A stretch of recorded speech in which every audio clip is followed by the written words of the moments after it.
de personajes más, si me permites, siempre es importante escuchar tu opinión. Anoche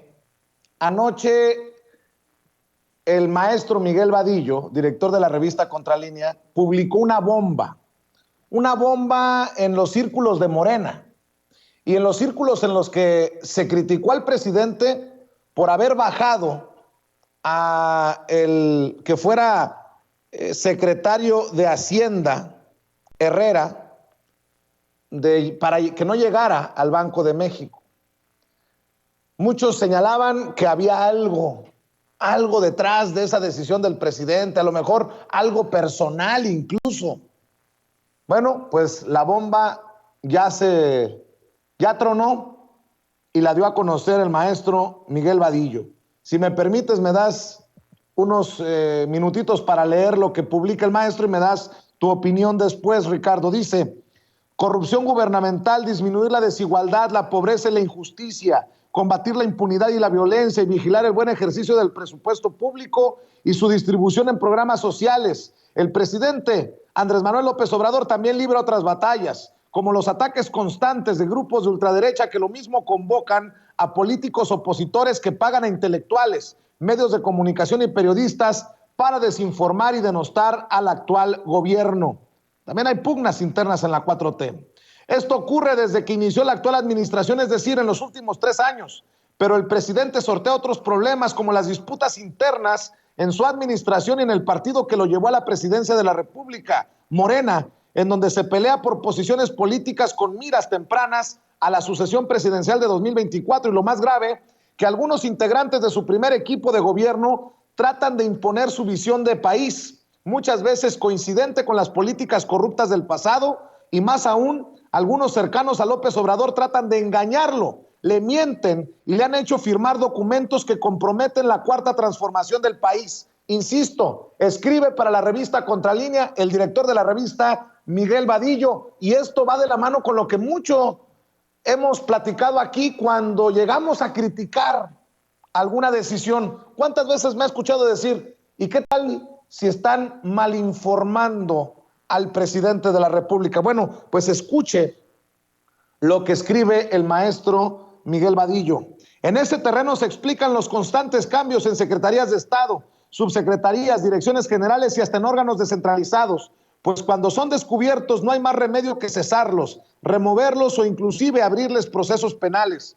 Entre los muchos cambios que el presidente ha ordenado en el gabinete y que en su momento han generado desconcierto por tratarse de funcionarios con importantes responsabilidades y de haber tenido una cercana relación con el presidente Andrés Manuel López Obrador, destaca la remoción de Arturo Herrera Gutiérrez de la Secretaría de Hacienda y Crédito Público, quien tras el despido de Carlos Manuel Ursúa, el primer secretario de Hacienda que apenas duró 7 meses en el cargo, asumió la secretaría el 18 de julio de 2019 y fue removido el 9 de julio de 2021 bajo la promesa de que sería el próximo gobernador del Banco de México. Sin embargo, a finales del año pasado se conoció que Arturo Herrera había sido borrado de la lista en Palacio Nacional para suceder en el Banco de México a Alejandro Díaz de León, y en su lugar se designó como gobernadora a la primera mujer en esa responsabilidad, Victoria Rodríguez Ceja, quien ahora es la encargada de procurar la estabilidad del poder adquisitivo de nuestra moneda y del control de cambios para tener una economía más estable en el país.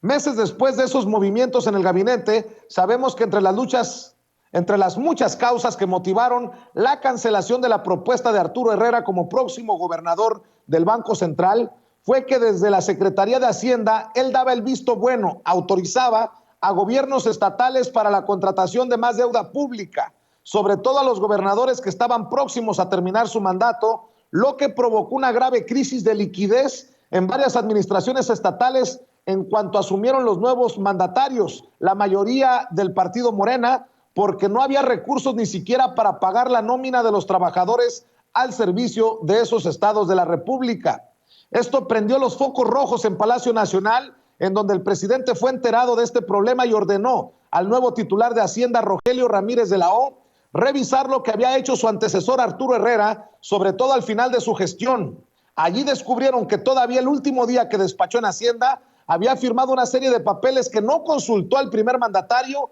y para autorizar el endeudamiento a los estados les decía a los gobernadores en dónde pedir dinero prestado. es decir, recomendaba a los bancos en dónde se podían endeudar. La institución más recomendada por el entonces secretario Herrera era el banco Accendo, propiedad de los hermanos Hugo y Eduardo Villanueva, a quienes el gusto por el dinero les duró poco, porque desde finales del año pasado las autoridades financieras intervinieron su banco cuando la Comisión Nacional Bancaria y de Valores y la Secretaría de Hacienda les cancelaron su licencia para operar como institución de banca múltiple. De acuerdo con la Secretaría de Hacienda, ya a cargo de Ramírez de la O, Accendo incumplía con los índices de capitalización que establece la ley en la materia porque su caída era muy acelerada. La pregunta es si los secretarios de la Función Pública y de Hacienda deben ir al fondo de esas recomendaciones que recibían los accionistas de Accendo por parte de Arturo Herrera y si esas canonjías correspondían a algún acto de corrupción por parte de quien en ese momento era el encargado de las finanzas públicas del país. Por ejemplo, a finales de 2020 el secretario Arturo Herrera autorizó que le asignaran a la firma Toca Internacional, dueña de Banco Accendo, el contrato de los monederos electrónicos en donde Hacienda depositaría los bonos de fin de año de todos los empleados del gobierno federal, lo que significa un flujo de muchos millones de pesos en beneficio de los dueños de esa institución crediticia. Antes de que el presidente se enterara de lo que había hecho el exsecretario Arturo Herrera y para salvar el problema de endeudamiento de los estados de la República que no tenían ni para pagar la nómina, le ordenó a su secretario Ramírez de la O adelantarles las participaciones federales a los que enfrentaban mayores problemas presupuestales. Ese era el caso de Nayarit, entre otros, que había quedado con las arcas vacías y con un enorme endeudamiento público. Pero al hacer la revisión presupuestal correspondiente, el actual secretario de Hacienda Ramírez de la O descubrió que justo antes de las elecciones pasadas, su antecesor Arturo Herrera ya les había adelantado dichas participaciones a los gobernadores salientes, lo que metió en otro grave problema al gobierno federal para poder apoyar a los estados más endeudados, pues se necesitaría echar nuevamente mano del presupuesto para salvar a las administraciones emproblemadas. La pregunta que nos hacemos es, ¿a cambio de qué Arturo Herrera adelantó, sin autorización presidencial, las partidas presupuestales a gobernadores que estaban terminando su gestión, la mayoría de ellos priistas y panistas? Al ser informado por el titular de Hacienda de lo que había hecho su antecesor Arturo Herrera, muy enojado, el presidente le ordenó a Ramírez de la O hacer una revisión exhaustiva a toda la gestión de los dos secretarios de Hacienda, Carlos Ursúa de 2018 a 2019 y Arturo Herrera de 2019 a 2021, y allí se tomó la decisión de que este último ya no sería el gobernador del Banco de México.